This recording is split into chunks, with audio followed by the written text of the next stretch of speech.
I am thrilled to have the opportunity to introduce to all of you, or to familiarize to all of you, Jaime Sneider. Jaime, if you could just raise your hand. Who is here tonight with his wife, also Jaime Moser. Let's give it a wave. And their family, Jaime Moser's parents, also WRT members, Rob and Linda Moser. A little wave. And grandmother, Flo Sinsheimer. A little wave. And brother-in-law and sister-in-law, John and Susan Doran. And not present, their children, Chloe, Charlie, and Beth. Jaime Sneider and his immediate family have been members of WRT for about 5 years, although Jaime was raised here in our very own Scarsdale, New York. Jaime is a lawyer at Fortress, a hedge fund, where he works in the legal assets group if you need him for any legal particular reason. But in his spare time, Jaime has been diving into our scripture, reading Midrash, Talmud, and Torah, truly wrestling with this week's Parashat Balak to share with us his wisdom. So in advance, I want to thank you, Jaime, for your efforts and for sharing your insights with all of us. And please delight with me as I invite Jaime up to offer your words of Torah.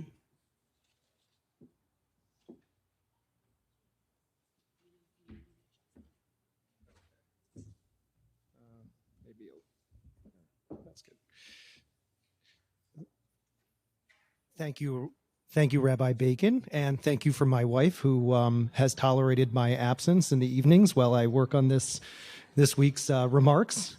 The Torah portion for this week concerns Balak, the king of Moab, who is alarmed to find the Jewish people camped out near his kingdom. Balak's worries are understandable. The Jews are more populous than the Moabites and have recently defeated 2 separate kings on their journey to the Promised Land. Apprehensive about his unwanted new neighbors, Balak summons a pagan named Balaam, who is known as something of a sorcerer.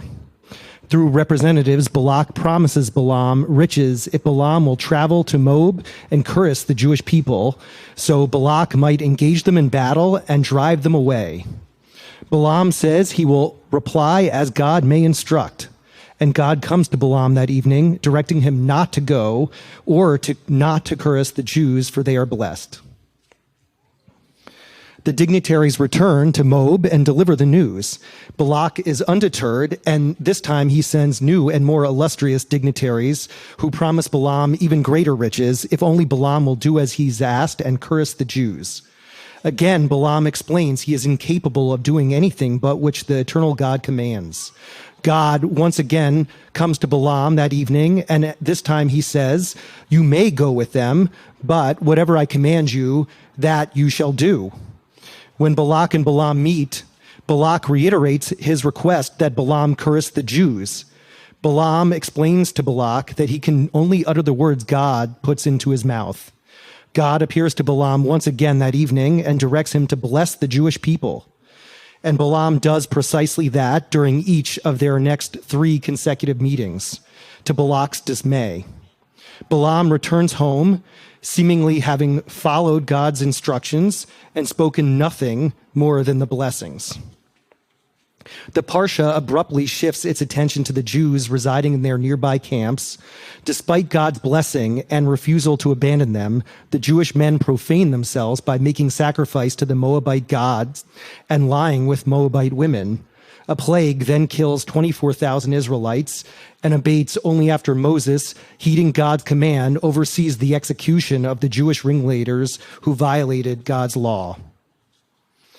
Balaam is a perplexing messenger for our God to use and a curious counterpoint to Moses.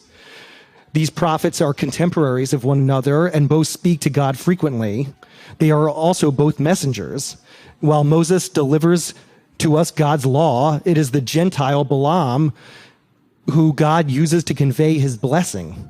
They are also each associated with plague. Moses, the 10 plagues God inflicts upon the Egyptians, and Balaam, a plague of unspecified origin that resolves only once Jewish wrongdoers are punished. Yet the character of each man's relationship with God is fundamentally different. Moses' relationship is personal and at times conversational.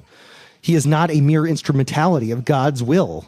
Balaam, by comparison, at least purports to be an automaton, a hostage to a foreign god who lacks an ability to utter words outside a script given to him by God, or to say anything at all but what our God instructs him to say.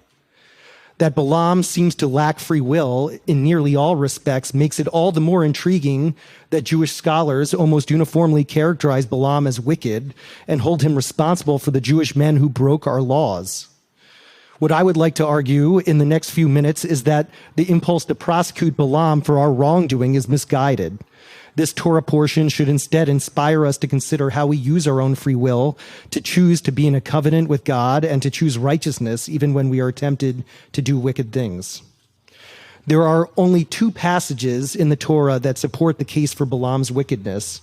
The first is the one indicating God gave Balaam the choice to go to Moab, and Balaam chooses to go. One might infer from this decision that Balaam wished to help Balak defeat the Jews.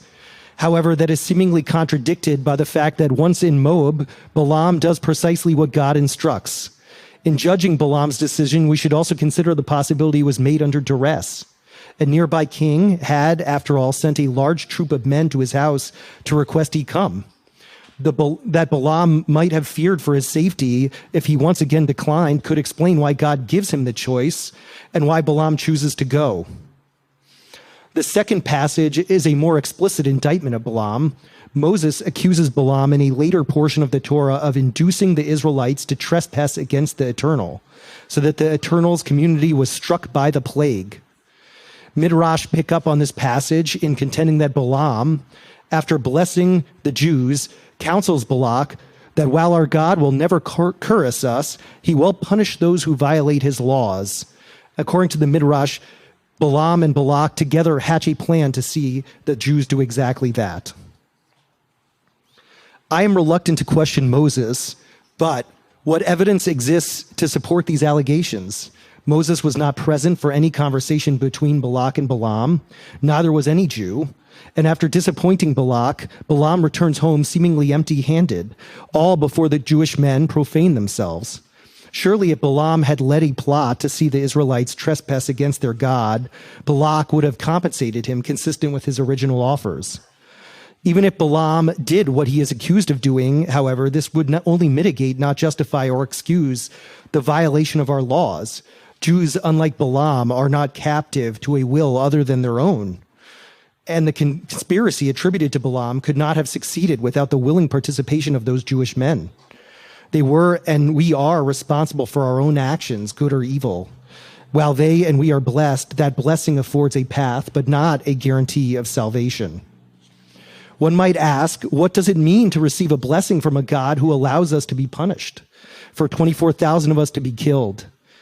That question can also be asked in a different way. What would it mean to be righteous if we had no choice but to do whatever we were told? The law Moses gave us is itself an immutable revelation of the will of God, supreme over all authority. Our law is not prescribed by our hearts. It is written with words on stone slabs in the Torah.